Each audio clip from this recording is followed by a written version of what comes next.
Hello, you wonderful people, and welcome to another episode of Centric. This being a show where I talk about crime dramas that I watch. For today's episode, I'm going to talk about Season 2, Episode 8 of Mayor of Kingstown. A great episode. A lot of really interesting things went down in this episode, so let's break it down. Well, so first and foremost, it is Mike's day off, and it's like, as the mayor, you kind of don't take a day off because literally everyone needs you, but that's also such a stressful job. You need a day off with everything that he's kind of been spiraling and all the plates he's been spinning. It's been one thing after another since the riot. It's just been one crappy situation after another. It's just like, I need a break. Because I was like, I thought Mike just wasn't near his phone. Because like we saw when Kyle called him at the end of the episode, I thought his phone was like sitting on the desk and he was somewhere else. It's like, no, he put his phone in the desk and he's just like bar hopping, going from one bar to the next. I love that he's telling the bartender, it's like, no, like take my keys, no matter how much I ask, take them and don't give them back. Also, this gun, I am going to come back for it. You need to give it to me then. Because at first she's like, whoa, you robbing? He's like, no, I'm not robbing you. Just put the gun in the safe. It's like, okay, cool. Because obviously, like, Mike's trying to drown his sorrows and everything, but he's just like, right, I just need today.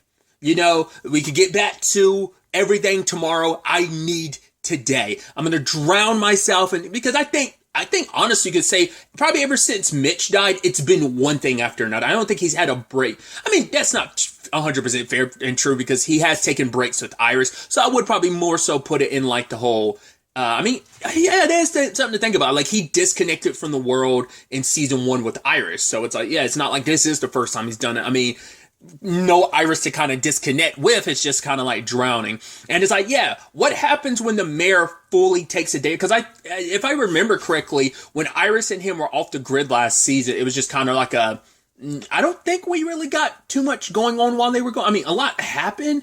So I think it's just supposed to be like kind of a parallel in that regard. But it's like, yeah, everything hits the fan. First and foremost, let's start off with Ian's wow. I was like, okay, so you're getting Charlie out of prison. I'm like, you know, you're using the whole like, oh, his damaged tooth. Like you told him to do all that. I wasn't expecting him to go as far as like literally eating rocks, which thinking about that makes my teeth hurt. It's like, like my teeth are hurting right now just thinking about him crunching on rocks. But the jack up his teeth, so he's forced to go to the dentist. They went through that whole rigmarole. They had that whole conversation about the last episode. But I'm like, what are you doing, Ian?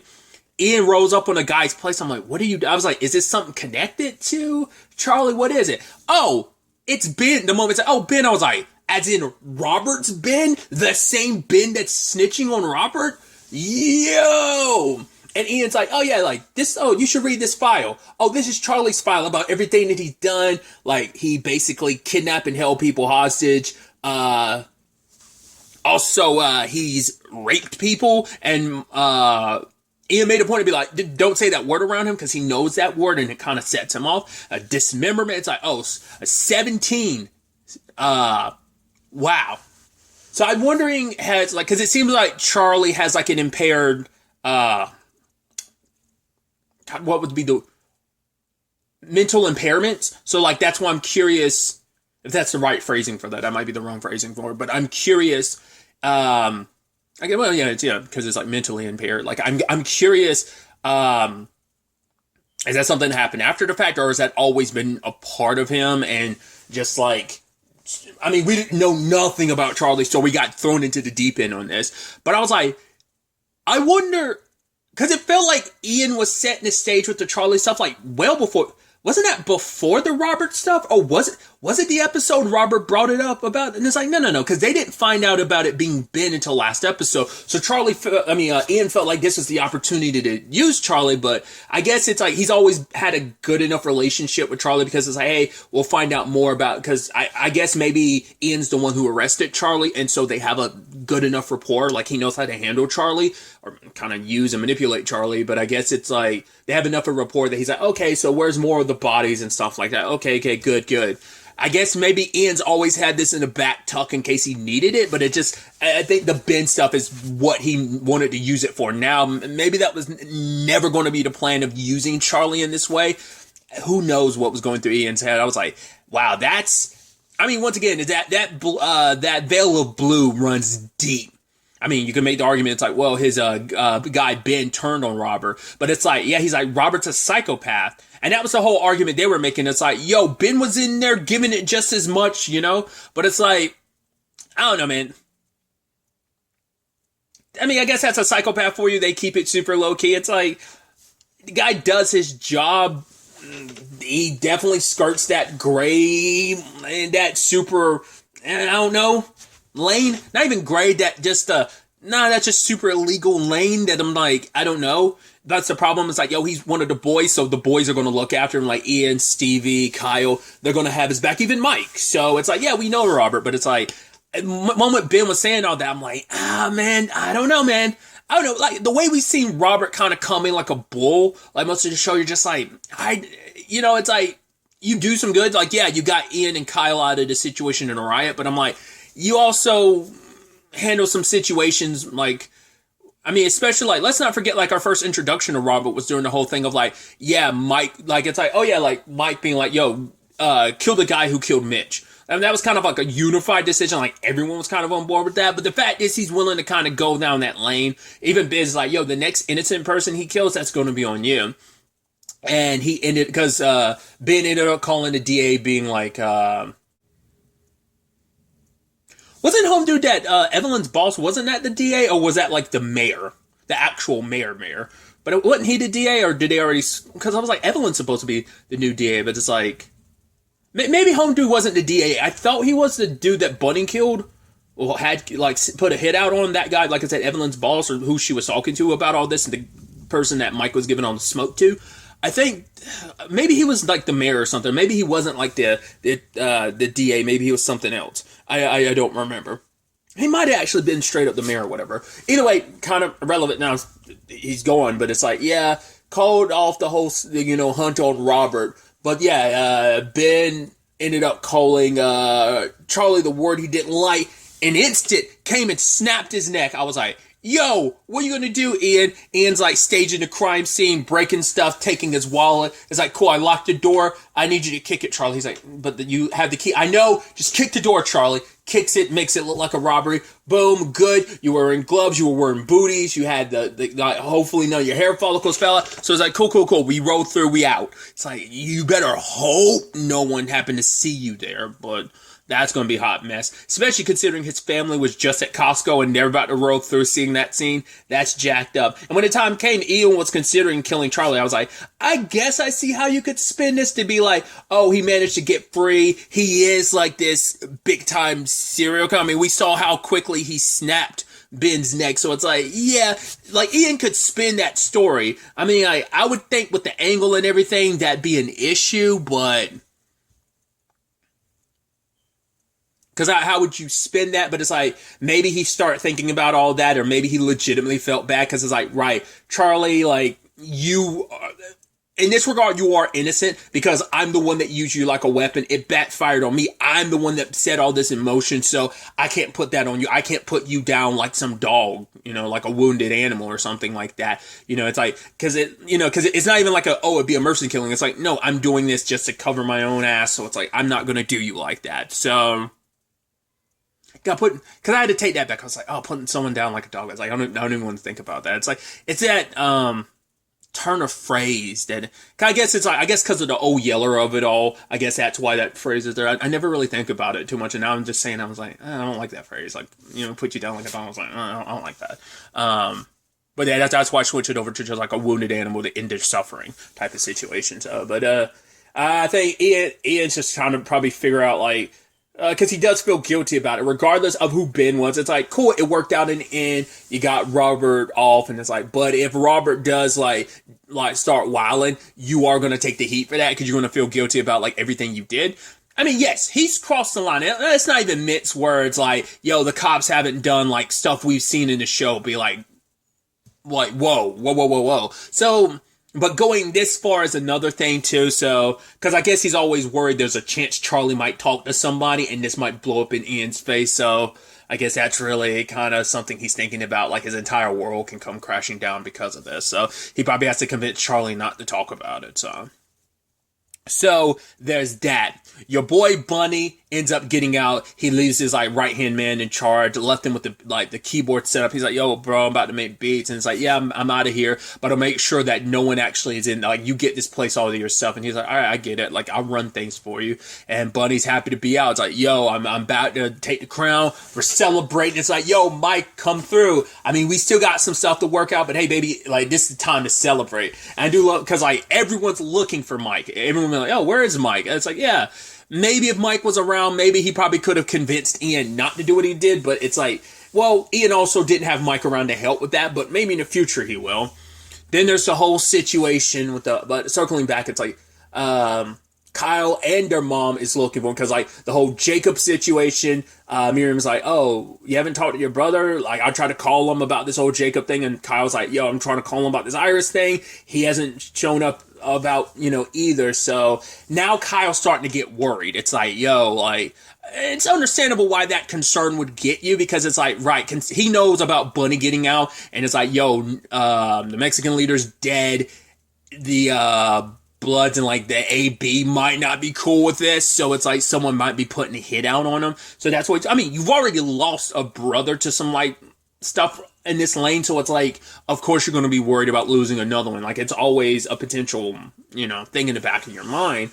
And especially, I think, when you have the PTSD he does after everything from the riot situation, like, of course, your mind is always going to go to the worst, because it's like, right, Mike is always accessible to literally everyone, and for no one to know where he is, that no one can get in contact with him. Because the bar they end up at the end of the episode, Home Dude, that's the bar, like, the cops were at, that bar, like, isn't that where Mike was? But I guess it's like, yeah, he was here earlier. I have no idea where the hell he went, so that wouldn't do them much good, even if they knew it. Either way, I think it was the same bar, but maybe it wasn't. Specifically, that's the bar he went in. The guy gave him a drink, and Mike just like, he's like, Mike, you can't take the glass, Mike. And Mike's just outside with the glass, like looking into the window, being like, thanks, buddy. I was like, that is kind of jacked up. So. But Kyle ran through and ended up rolling up on Bunnies, and it's like, they're like, yo, who are you? Like, he's like, I'm Mike McCluskey's brother, and they're like, oh.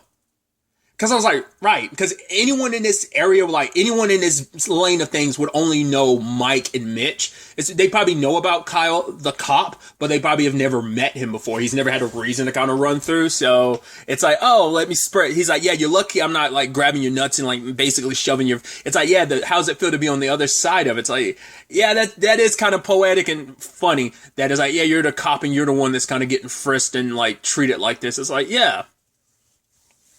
And so it's like, oh, him and Bunny's first time actually meeting. And it's like, yeah, I need your help finding out what's happening with Mike. You haven't gotten in contact with him. I haven't. So could you please look into it? And then there was that poetic line for Bunny being like, yeah, it's scary, isn't it? When you never know, like, if some motherfucker, like, rode up on somebody you love and you never know what, like, out of the blue, like, Bunny was spitting, talking about, like, yeah, making a deeper commentary of, like, yeah, it's sad and heartbreaking to be on the other side of that lane of things, not knowing the truth. Especially, like, I think also, obviously the conversation hits even harder with Kyle being a cop, and it's like, yeah, cops having killed people that got the same skin tone as Bunny, so it's like, yeah, we're kind of having that conversation, not even kind of straight up having that conversation, so.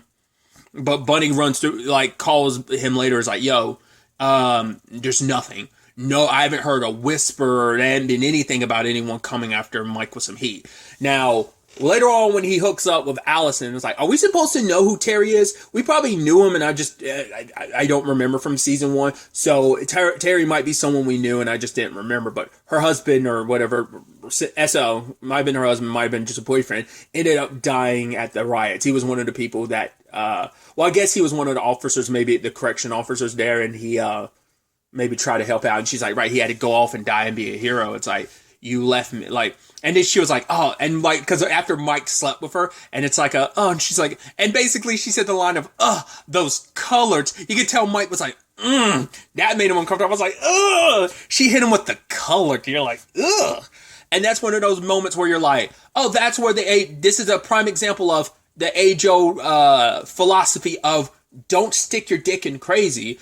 we never hear her on the other side of things, but the other thing is implied too. Don't let crazy stick anything in you. You know, for all the penis lovers out there, never let a penis attach to crazy inside of you. I think the inverse works on both sides. So of that front. So and like the moment she called someone, she's like, "Yeah, he's here." I was like, yo, who you calling? Who you calling, Allison?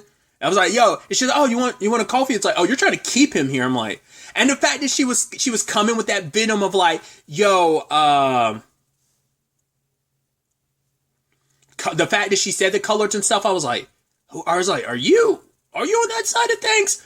With who ends up rolling through, I'm like, oh, yeah, you are. I do love it. I was scared for Mike when he's like walking and he's turning and he's looking and it's like someone roll up. I was like, oh, God. And Mike makes his way back to that bar. He's like, yeah, you know that gun I told you I need to put in the safe? Yeah, I need that. He's like, okay, give me my keys. Like, no. What? He's like, no, I was drunk. That was yesterday. And I'm sorry, dude. That's what you... He's like, all right, damn it. He's like, right, you're doing what you're supposed to. All right, lock the door, especially when I leave here.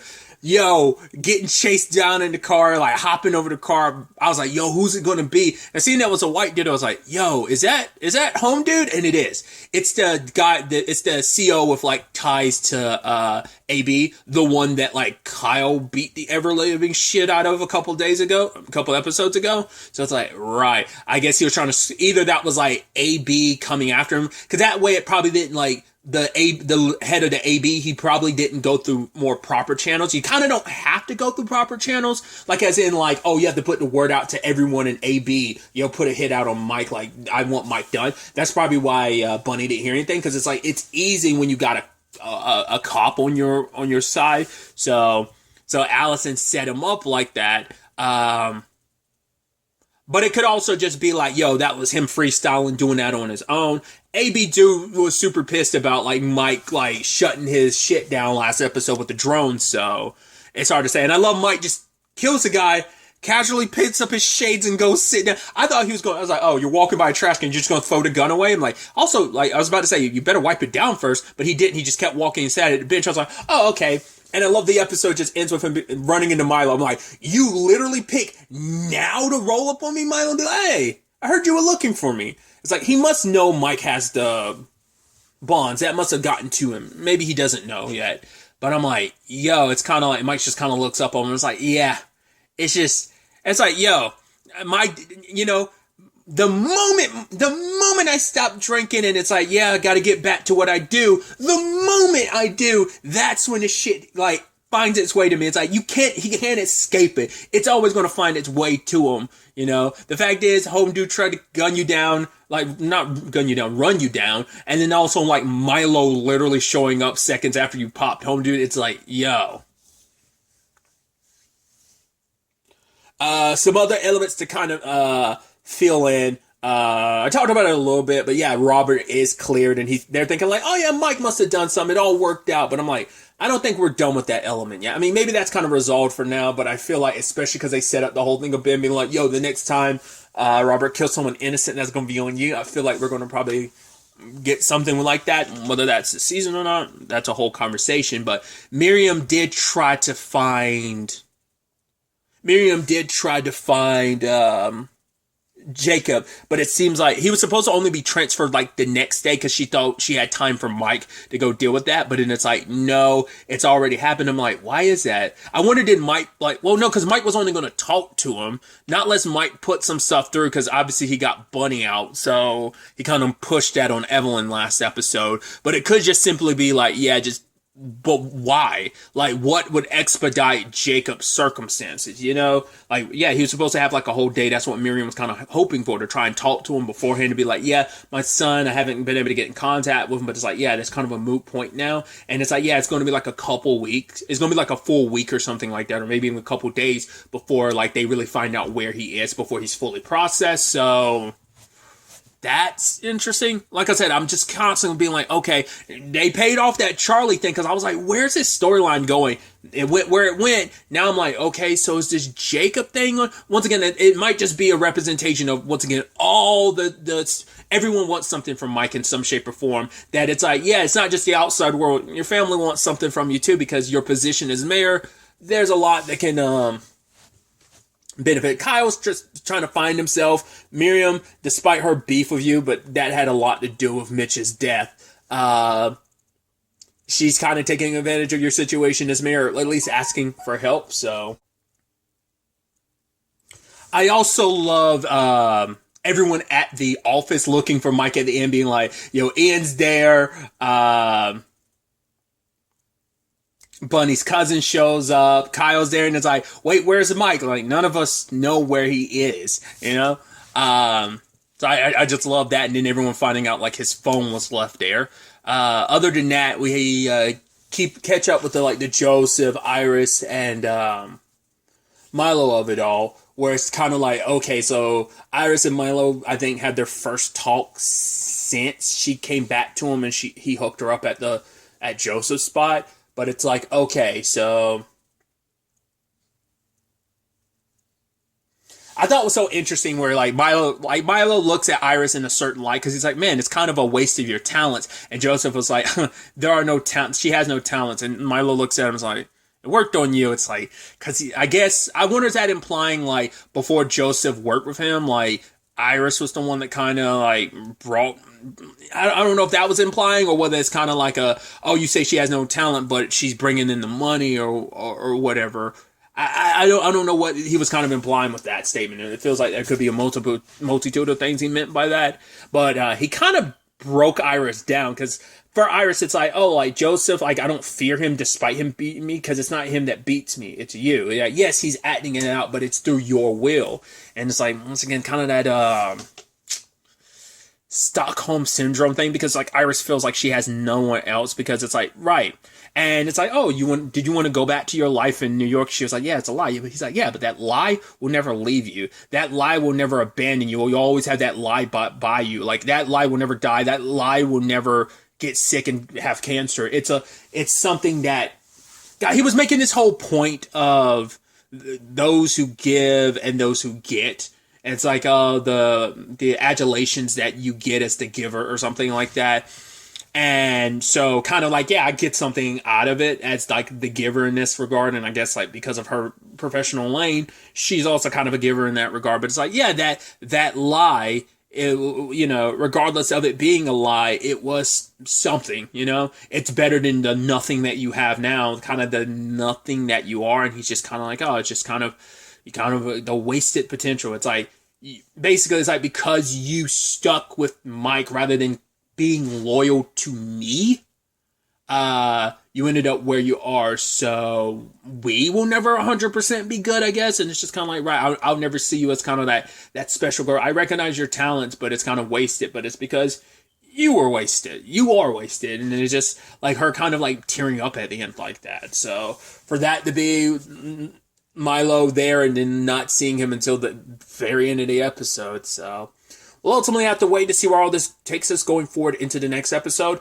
I have to just kind of ignore IMDb from now on. I mean, even Wikipedia was like that, but I think Wikipedia, that's usually places I go when I'm looking for like the episode titles and stuff and try to see like, because I talked about it earlier in the season. I thought there was only 6 episodes done. I was like, are there only 6 episodes properly done? And then like when I looked on because then like that's what I saw on IMDb for a while. And then all of a sudden it's like, there's episode 7 and 8. I was like, okay, so it's not always a full list. I know like a lot of shows, it comes out later on, but I'm like, I always have to be mindful of that because I'm never 100% sure how many. I need to find a more reliable place to look how many episodes are in the season of a show. Some places it's easier to find than others, in my opinion, but either way, I thought there were 6 episodes. Then I went into this episode being like, is this the season finale? It's like, no, it's a full 10-episode season. The reason why I might not even say that because I'm assuming it is, but I don't know if this season is actually going to be longer. Because that was my thing going into this season. Like, I figured I don't know what the post-production on this is like. I don't know whether they're, like, it's one of those shows they still work on even while it's coming out. Like, on the production side, like, still filming stuff, still changing stuff around. Or is it like no, the moment it starts airing, it's all in the tuck. It's all ready to go. Or, like I said, maybe there's still some, like, post-production stuff that they're working on. So that's why I was like, I wasn't sure if all of the season was completely done, pre- Jeremy Renner's accident. So that's why I wasn't sure. That's why I kept being like, is that why I'm only seeing 6 episodes on IMDb? Because that's all that's done. Now I was like, oh, it's only 8. It's like, no, it's 10. So whatever the case may be. I mean, once again, maybe there is a post-production element of they're still working on it, but they are done with the other episodes now. So I don't know. Once again, I'm always curious about the production side of things, like knowing the real insight to how that works. But either way, long tangent and all that aside, like I said, I'm very excited to see where the next episode takes us with all of this. But really, that's all I'm going to talk about. Till the next time we meet, be happy, be safe, live life to the fullest, and enjoy it. Good day and goodbye.